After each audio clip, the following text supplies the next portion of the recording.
Good afternoon everybody అండి. And last year నాకు Indian postal service వచ్చిండే and this year I secured 531 rank. And I want to thank all my family friends everybody for this.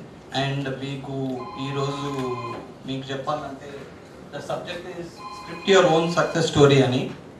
I just want to tell you this one thing అండి. అది ఏంటి అని అంటే success అనేది ఎప్పుడైనా మీరే తెచ్చుకోవాలి. పేరెంట్స్ కానీ ఫ్రెండ్స్ కానీ ఎనీబడి కన్నా మనల్ని హెల్ప్ చేయగలుగుతారు తప్ప మన లోపల మనకు ఫైర్ ఉండదు. సక్సెస్ అనేది ఎవరికి రాదు. And it is not at all easy. అంటే సార్ కూడా ఇందాక మీకు చెప్తుంటే నాకు కూడా అర్థం ఏంటి అని అంటే మనది 65% of the population is youth population అని అన్నారు.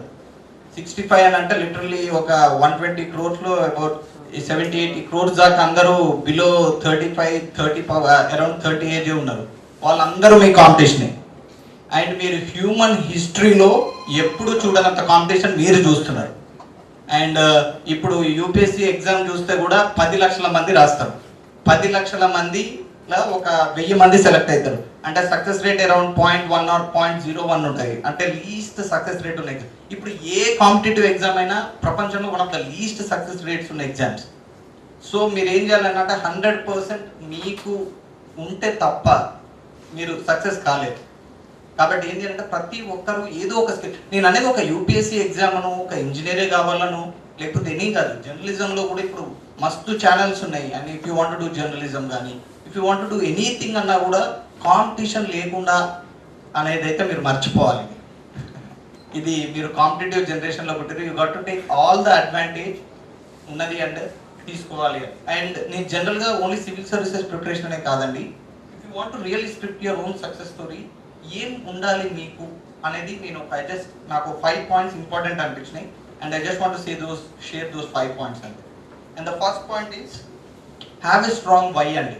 మీరు ఏ పని చేయాలనుకున్నా మీరు ఎందుకు ఆ పని చేయాలనుకుంటున్నారు అనే దాని మీద మీకు చాలా స్పష్టత ఉండాలి. క్లారిటీ లేకుంటే మీరు ఆ పనిలో మీరు ఎందుకు అని అంటే ఏ పని తీసుకోవాలనుకున్నా. ఇప్పుడు యూపీఎస్సీ ఎగ్జామ్, నేను ఎగ్జాంపుల్ బెస్ట్ యూపీఎస్సీ తీసుకుని ఇప్పుడు మేము సక్సెస్ కావడానికి నాకు సీరియస్లీ చెప్తున్నా నాకు 4 years పట్టింది.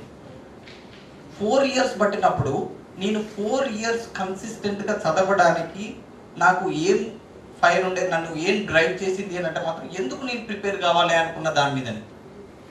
అది కూడా మీరు ఏ పని చేయాలనుకున్నా ఎందుకు చేయాలి అని అనుకున్నప్పుడు మీరు ఎప్పుడు ఆగిపోవాలనుకున్నా కూడా మీరు ఎందుకు స్టార్ట్ అయ్యారు అనేది మీకు గుర్తుకొస్తే మీరు ఆగిపోరు. మీరు ముందుకు పోవడం అనేది జరుగుతూనే ఉంటుంది. మీరు ఆగకుండా ఉండడం. స్టార్టింగ్ 100 మంది చేస్తారు కానీ రీచ్ అయ్యేది మాత్రం కొంతమంది ఉంటారు. ఎందుకు ఆ కొంతమంది రీచ్ కాగలుగుతున్నారు అంటే ఒక ఫండమెంటల్ రీజన్ అయితే దే హ్యావ్ దేర్ క్లారిటీ అండి. నేను ఎందుకు ఎగ్జామ్లోకి వచ్చినా, నేను ఎందుకు రాస్తున్నా అని మనం అది ఉంటే ఎప్పుడు will stick to the preparation and will be focused అండి. నా వై ఎందుకు ఉండే నేను సివిల్ సర్వీసెస్ ప్రిపరేషన్లోకి వచ్చినప్పుడు అన్నానంటే నేను మా కాలేజ్లో ఇట్లా మీరు ఎక్కడ కాలేజ్ స్టూడెంట్ ఉన్నప్పుడు నేను విపరీతంగా డిబేటింగ్ క్లబ్స్లలో అండ్ ఆర్టికల్స్ రాయడంలో అట్లా కొన్ని ఇట్లా పార్టిసిపేట్ చేస్తుండే. అట్లా చాలా చదువుతుంటే నేను కొంచెం ఒరేషియస్ రీడర్ కూడా ఉండే. నావెల్ చదువుడు, బుక్స్ చదువుడు, పేపర్ చదువుడు నాకు అదంతా చిన్నప్పటి నుంచి హ్యాబిట్. నేను చదువుతున్నప్పుడు నాకు ఏం అర్థమైంది అని అంటే మీరు చూసుకుంటే మన తాత వాళ్ళ జనరేషను మనకు స్వాతంత్రం తెచ్చిండ్రండి.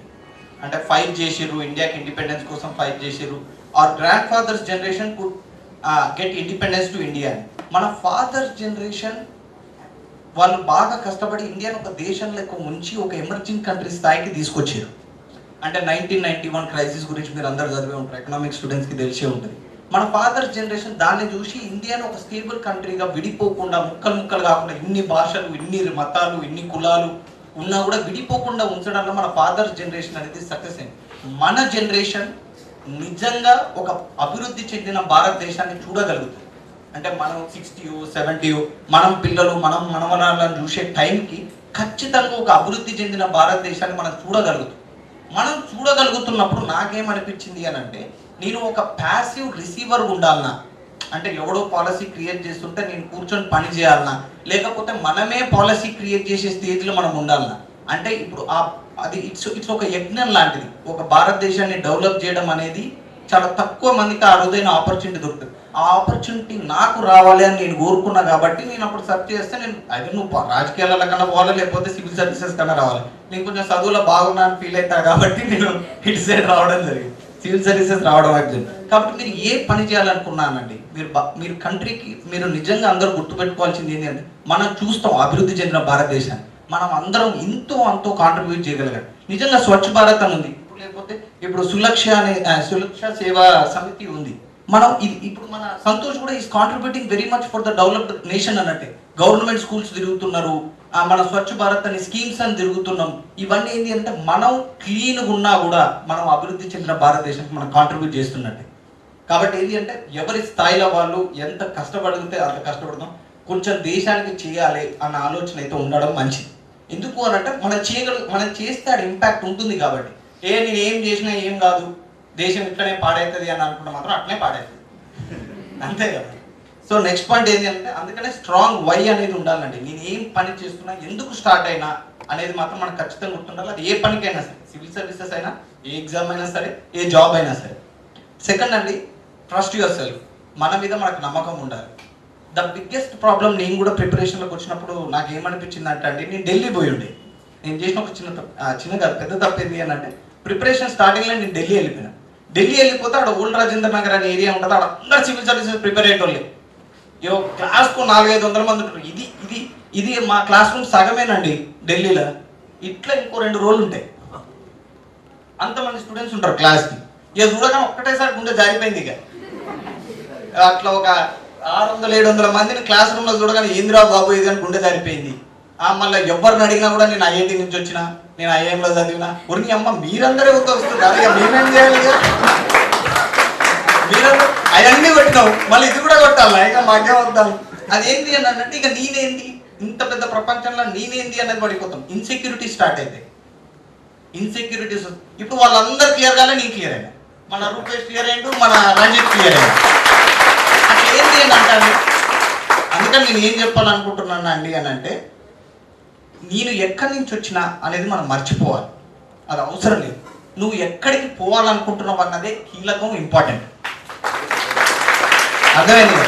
అందుకని నేను ఇక్కడి నుంచి వచ్చినా, నేను ఇది చేసిన, నేను తెలుగు మీడియంలో చదివిన, మన రూపేష్ తెలుగు మీడియమే, మన 3rd ర్యాంకర్ తెలుగు మీడియమే, నేను తెలుగు మీడియం నుంచి వచ్చిన, నేను ఇంజనీరింగ్ చేయలే, నేను డిగ్రీ చేసిన, నేను ఇంజనీరింగ్ ఒక ఏదో ఊరు పేరు తెలవని కాలేజీలో చేసిన, నేను ఇది చేసిన, అవన్నీ ఇట్ డజంట్ మ్యాటర్. నిజంగా మనం బ్లేమ్ చేసుకోవాల్సింది ఏంటి అని అంటే, నీకు కసి లేదు, నువ్వు సక్సెస్ కాదు, అంతే. కసి ఉంటే సక్సెస్ అవుతావు, అంతే కదా. మనకు అందుకనే నాకు ఇది లేదు, మా నాన్న నన్ను ఇంగ్లీష్ మీడియం స్కూల్లో చదివిపియాలి, మా డాడీ నాకు ఇంజనీరింగ్ ఫీజు కట్ట అన్నాడు, లేకపోతే నాకు సీట్ రాలే, ఇంజనీరింగ్ సీట్ రాలేకపోతే నేను అక్కడ చదువుతుంటే మా దోస్తు గడు వాడు అక్కడ చదివి అక్కడ ఎక్కడికో పోయిండు, నేను ఇక్కడనే ఉన్నా, వాళ్ళందరూ అట్లా. ఇవన్నీ ఏంటి అంటే ఒకరిని, మన ఫెయిల్యూర్స్కి వేరే వాళ్ళని బ్లేమ్ చేయొద్దండి. ఏంటి అంటే మనం ఈసారి మన రూపేష్ని చూస్తే కానీ, మన 3rd ర్యాంకర్ని చూస్తే కానీ, ఎక్కడి నుంచి ఎక్కడికైనా పోవచ్చు, మనం ఎక్కడి నుంచి వచ్చినాం అనేది మర్చిపోవాలి. అందుకని ఏంటి అంటే మన మీద మనకు నమ్మకం ఉండాలి, అది సెకండ్ పాయింట్. అదే 3rd point, you got to work hard అని. అదేంటి అంటే కష్టపడండి ఏది రాదండి. అది ఇంత కాంపిటేటివ్ వల్ల మీకు ఒక ప్యూన్ పోస్ట్ కోసం కూడా కొన్ని వేల లక్షల కోట్ల మంది కొట్టుకుంటారు. కాబట్టి మళ్ళీ కష్టపడ్డం అంటే 2 విధాల కష్టం ఉంటుంది. ఒకటి బండ కష్టం ఉంటుంది, ఒకటి తెలివైన కష్టం ఉంటుంది.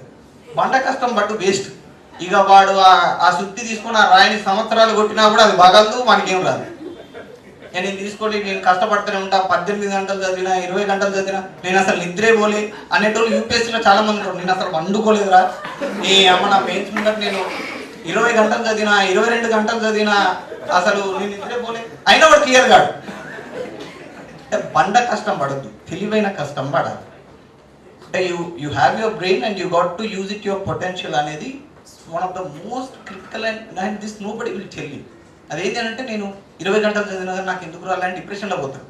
అంటే యూపీఎస్సీలో నేను చాలా మందిని చూసిన, అంటే బాగా కష్టపడతారు పాపం, కానీ క్లియర్ అవుతారు. ఎందుకు అంటే మనం ఒక పని చేస్తున్నప్పుడు దాన్ని ఎట్లా చేస్తే అది క్లియర్ అవుతుంది అనేది కూడా మనకు తెలిసి ఉండాలి. ఇప్పుడు యూపీఎస్సీ అని ఉంటుంది, కొన్ని చిన్న స్కిల్స్ అంటే ఒక స్కిల్ సెట్ ఉంటుంది. ఏ పని చేయాలనుకున్నా there is a certain specific skill set. ఆ స్కిల్ సెట్ని మనం మాస్టర్ చేయాలి.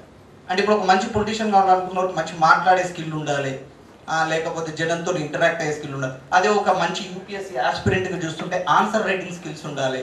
నువ్వు అనుకున్న దాన్ని ఒక 200 వర్డ్స్లో, కొంతమంది రాయమంటే ఎస్సే రాస్తారు 600 వర్డ్స్, లేదు 200 కన్నా తక్కువ వర్డ్స్లో నువ్వు ఆన్సర్ రాయగలగాలి. అండ్ నువ్వు డిఫరెంట్ కాన్సెప్ట్స్ లింక్ చేసి రాయాలి. ఇదంతా ఒక స్కిల్ సెట్. ఆ స్కిల్ సెట్ మీద మీరు కష్టపడి ఆ స్కిల్స్ని మాస్టర్ చేస్తే మీరు సక్సెస్ అవుతారు. కాబట్టి కష్టపడడం అనేది రెక్లెస్గా మైండ్లెస్గా గంటలు కూర్చొని కష్టపడడం కాదు. అది ఏ జాబ్కైనా ఏ పనికైనా మనం కష్టపడుతున్నప్పుడు 100% క్లారిటీతో ఇట్లా కష్టపడతాం మీరు సక్సెస్ అవుతామని చెప్పి అట్లనే కష్టపడాలి. ఇది మీరు గుర్తుపెట్టుకోండి. దేనికైనా మీ ఆఖరికి డిగ్రీ ఎగ్జామ్ క్లియర్ కావడంలో కూడా ఇది పనిపిస్తుంది. ఎంత చదివితే నాకు వస్తుంది అంటే కొన్నిసార్లు మనం డిగ్రీ ఎగ్జామ్ చూసినాం అనుకోండి, లాస్ట్ 10 ఏళ్ళ క్వశ్చన్ పేపర్ చూస్తే ఇయర్ క్వశ్చన్ పేపర్ నువ్వు గెస్ కొట్టచ్చు. 4-5 క్వశ్చన్లు అడ్డిపోతాయి అంతే కదా. అట్లా నువ్వు మోస్ట్ ఎఫిషియెంట్ వేలో పని చేస్తే నీ టైం సేవ్ అవుతుంది, నీకు వేరే పనులు చేసే స్కోప్ వస్తుంది, మళ్ళీ నీకు సక్సెస్ కూడా వస్తుంది. కాబట్టి ఏంటి అంటే తెలివిగా కష్టపడండి, ఉట్టిగా బండ కష్టంగా. అండ్ 4th పాయింట్ ఏంటి అని అంటే ఇట్స్ మోస్ట్ ఇంపార్టెంట్ పాయింట్ అండి. నేను యూత్కి చెప్పాలనుకున్నది ఏంటంటే don't be afraid to fail.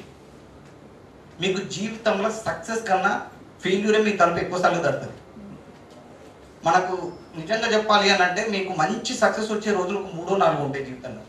అంటే ఈరోజు ఇక నేను ప్రపంచాన్ని జయించిన పై అనిపిస్తుంది కదా, అట్లా మీకు జీవితంలో 3-4 రోజులు ఉంటాయి. మిగతా అన్ని రోజులు ఫెయిల్యూరే. కాబట్టి ఏంటంటే మనం ఫెయిల్యూర్ని హ్యాండిల్ చేయడం ఎక్కువ అలవాటు కావాలి. నాకైనా కూడా యూపీఎస్సీలో first 2-3 attempts, first time prelims పోయింది, సెకండ్ అటెంప్ట్స్ మెయిన్స్ పోయింది, థర్డ్ సారి సర్వీస్ వచ్చింది, 4th సారి మంచి ర్యాంక్ వచ్చింది. అదేంటి అని అంటే వి షుడెంట్ మనకు ఒకసారి ఫెయిల్యూర్ రాగానే మనల్ని మనం జడ్జి చేసుకోవద్దు. అంటే నేను 10th 2 సార్లు రాసిన నాకేమొస్తుంది సివిల్ సర్వీసెస్ అని అనుకోవద్దు. నువ్వు బ్రాండ్ చేసుకోవద్దు. అంటే నేను 60% స్టూడెంట్ని, నేను 70% స్టూడెంట్ని, లేకపోతే నేను నా రేంజ్ ఇంతే అనేది మీరు కాలేజ్ లైఫ్లో మీ మెదల్లో మీరు పెట్టుకోవద్దు. దీస్ ఆల్ ఆర్ ఏంటి అంటే these all are the mental blocks which you keep up on yourself అని. Don't have those mental blocks. ఆ మెంటల్ బ్లాక్స్ మీరే పెట్టుకొని మిమ్మల్ని మీరు బ్రాండ్ చేసుకొని అదే స్థాయిలో ఉండిపోకండి. మనం ఒక మనిషి జన్మ ఎత్తినందుకు అదొక వరం అన్నట్టు. మనం మన 100% పొటెన్షియల్ రీచ్ కాగలగాలి. అది రీచ్ అయ్యేంత వరకు ఇది నేను అని అనుకోవద్దు. మనం 40-50 ఏళ్ళ ఒక 60-70 ఇయర్స్ వచ్చిన తర్వాత నాది ఇదే అని అనుకుంటే ఒకటి ఉంది. 20-30 ఏళ్ళలోనే నేను ఇది నా స్థాయి ఇంతే అని అస్సలు అనుకోవద్దు. వాటిని అసలు అది ఒక లిటరల్లీ విషం లెక్క, పాయిజన్. అది నేను ఇదే స్థాయిలో ఉండడం అనుకున్నాను. అది ఇంకా నీతి నువ్వే అప్పుడు సక్సెస్ స్టోరీ ఏంది, అది ఫెయిల్యూర్ స్టోరీ కదా, అక్కడ మీరు ఆగిపోతున్నాడు. కాబట్టి ఏంటి అని నేను 60% స్టూడెంట్ని, 70% స్టూడెంట్ని, లేకపోతే నాకు యూపీఎస్సీ రాదు, లేకపోతే నాకు అసలు జాబే రాదు అన్న మెంటల్ బ్లాక్స్ పెట్టుకోకండి. మీరు కూర్చొని కష్టపడితే మీరు నిజంగా మీరు అది ఏంది అని అంటే సక్సెస్ కాగలుగుతారు. ఫెయిల్యూర్ అనేది ఒక లెసన్ లెక్క. మనం ఎందుకు ఫెయిల్ అయినాం, ఎడిసన్ కూడా చాలా బెస్ట్ ఎగ్జాంపుల్ ఉంటుంది. ఎడిసన్ ఒక 1000 టైమ్స్ ఫెయిల్ అయిన తర్వాతనే 1001 టైమ్స్ సక్సెస్. అది నిజం. జాక్ మా లేకపోతే కేసీఆర్ ఏదో తెలంగాణ ఉద్యమం కూడా 69 సంవత్సరాలు మనం కష్టపడితే మనం తెలంగాణ తెచ్చుకున్నాం. ఒక్కసారి వచ్చింది, అన్నిసార్లు ఫెయిల్ అయింది. అన్ని మూమెంట్ అసలు స్వాతంత్ర మూమెంట్స్ చదివితే కూడా నేను ఫస్ట్ టైం యూపీఎస్సీ ప్రిపరేషన్కి వచ్చినప్పుడే డెప్త్ చదివిన. గాంధీ స్టార్ట్ చేసిన ప్రతి ఉద్యమం ఫ్లాపే. నాన్ కోఆపరేషన్ మూవ్మెంట్ ఫ్లాపే, దాని తర్వాత సివిల్ డిసోబీడియన్ మూవ్మెంట్ ఫ్లాపే, క్విట్ ఇండియా మూవ్మెంట్ కూడా ఫ్లాపే. నాన్ కోఆపరేషన్ మూవ్మెంట్ దగ్గరనే గాంధీ అంటాడు, నేను సంవత్సరాల స్వాతంత్ర్యం లేకపోతే నిన్న అదేంటి ఆయనకు కుటీరం ఉంటుంది, నేను దానికి రిటర్న్ రాను అని. ఆయన పోలేదండి, ఆయన పోలే అంటే మళ్ళీ ఆయన కుటీరమే మార్చుకున్నాడు వేరే ప్లేస్లో. నిజం, గాంధీ అంతటికే ఓటమి తప్పలేదు. అంటే గాంధీ అంటే ఫాదర్ ఆఫ్ ద నేషన్. ఆయన అన్ని ఫెయిల్యూర్సే. అది దాని తర్వాత సివిల్ డిసోబీడియన్ మూవ్మెంట్ కూడా ఫెయిల్యూరే, దాని తర్వాత క్విట్ ఇండియా మూవ్మెంట్ కూడా ఫెయిల్యూరే, దాని తర్వాతనే స్వాతంత్రం వచ్చింది. స్వాతంత్రం లాంటి పెద్దది అన్నిసార్లు ఫ్లాప్ అయితే మనం కూడా ఫెయిల్యూర్ని ఫేస్ చేస్తాం. కాబట్టి ఏంటి అంటే ఫెయిల్యూర్ అనేది మనం నేర్చుకుని ముందుకు పోతున్నామా, మనకు ఊపిరిన్నంత వరకు మనం ఫెయిల్యూర్ కాదన్నట్టు. ఇప్పుడు అన్నా హజారే కూడా ఆయన 50 ఇయర్స్ ఉన్నప్పుడు నాకు ఎవరో తెలియదు, ఆయన 60 ఇయర్స్ ఉన్నప్పుడు ఎవరో కూడా తెలియదు. ఆయన 75 ఇయర్స్ మొన్న దీక్ష చేసిండు, దేశంలో ఫేమస్ అయిపోయాడు అన్నా హజారే. ఆయన 75 ఇయర్స్ వచ్చేంత మీకు అసలు నాకు తెలుసు ఆయన మూమెంట్ చేసేంత వరకు తెలియదు. అంటే మీకు 70 ఇయర్స్ అప్పుడు కూడా సక్సెస్ వస్తుంది. సీరియస్లీ మీరందరూ కేఎఫ్సీ తింటారు, కేఎఫ్సీ పైన మనకి ఇది ఉంటుంది కదా అంటారు రోడ్ దగ్గర, కేఎఫ్సీలా వాడు ముసలోని ఫోటో ఉంటుంది, వాడి సక్సెస్ స్టోరీ కూడా చదవండి. కేఎఫ్సీలో అడిగితే మంది రాసి ఉంటుంది కదా. వాడు ఆర్మీలో రిటైర్ అయిన తర్వాత ఆయన పోయి ఏదో చికెన్ అమ్ముతుంటే వానికి కైండ్ ఆఫ్ ఫ్లేవర్ నచ్చి ఆయన ఇట్లా ఓపెన్ చేసిండు, వరల్డ్లో ఫేమస్ అయిపోయాడు. ఆర్మీలో రిటైర్ అయిన తర్వాత కల్నర్ సాండర్స్ అన్నది ఇది ఉంటుంది సంథింగ్. సో అది ఏంది అని అంటే సక్సెస్ అనేది మీకు ఎప్పుడైనా వస్తుంది. అంటే నేను ఇక నాకే 40-50 ఏళ్ళు వచ్చింది, నేను ఏం చేస్తే ఇప్పుడు అని అనడం కూడా అనుకోవద్దు. మనకి ఎప్పుడైనా మనకు నిజంగా నీకు ఒక వేవ్ దొరికి నువ్వు కష్టపడితే సక్సెస్ అవుతావు. అండ్ ద లాస్ట్ ఏంటి అని అంటే you want to be cool and balanced అండి. ఏంటి అని అంటే నువ్వు పెద్ద ఎయిమ్ని పర్సీవ్ చేస్తున్నప్పుడు కూడా మన లైఫ్లో అన్నీ ఉండేటట్టు మనం ప్లాన్ చేసుకోవాలి. అంటే ఫన్ ఉండాలి, ఫ్రెండ్స్తో ఎంజాయ్ చేయగలగాలి, ఫ్యామిలీతో టైం స్పెండ్ చేయగలగాలి, నీ హాబీస్ అంటూ నీకేమైనా ఉంటే నువ్వు పర్సీవ్ చేయగలగాలి. ఇవన్నీ బ్యాలెన్స్డ్ లైఫ్ పెట్టుకోకపోతే ఒకదాని మీదనే పడే జీవితాన్ని అంతా స్పెండ్ చేసి స్పాయిల్ చేసుకోవడం కూడా మంచిది కాదు. మనం అంత బ్యాలెన్స్డ్ ఉన్నప్పుడే మనకు సక్సెస్ అనేది కూడా వస్తుంది. ఎక్సెసివ్లీ అబ్సెసివ్ ఉండొద్దు. అయితే ఫెయిల్యూర్ అయితే ఒకటే సైడ్ పోయి డిప్రెషన్లోకి పోవద్దు, సక్సెస్ అయినా కూడా అది తలకు రావద్దు. ఇవన్నీ ధోని లెక్క ఉండాలి. సో ఏంటి అంటే you got to be highly balanced అన్నట్టు. మనం ప్రిపేర్ అవుతున్నప్పుడు కూడా, చదువుతున్నప్పుడు కానీ, లేకపోతే ఏం స్పెండ్ చేస్తున్నాం కాబట్టి గివ్ టైం ఫర్ ఎవ్రీథింగ్. సినిమాలు మీకు నచ్చితే సినిమాలు చూడండి, మీకు స్పోర్ట్స్ ఇంట్రెస్ట్ ఉంటే స్పోర్ట్స్ పర్సూ చేయండి. ఎందుకు అని అంటే మనం ఎప్పుడైనా లైఫ్లో మనకి ఏం బాధ వచ్చినా కూడా ఈ హాబీసే మిమ్మల్ని అన్ని స్ట్రెస్లకు దూరం చేస్తాయి.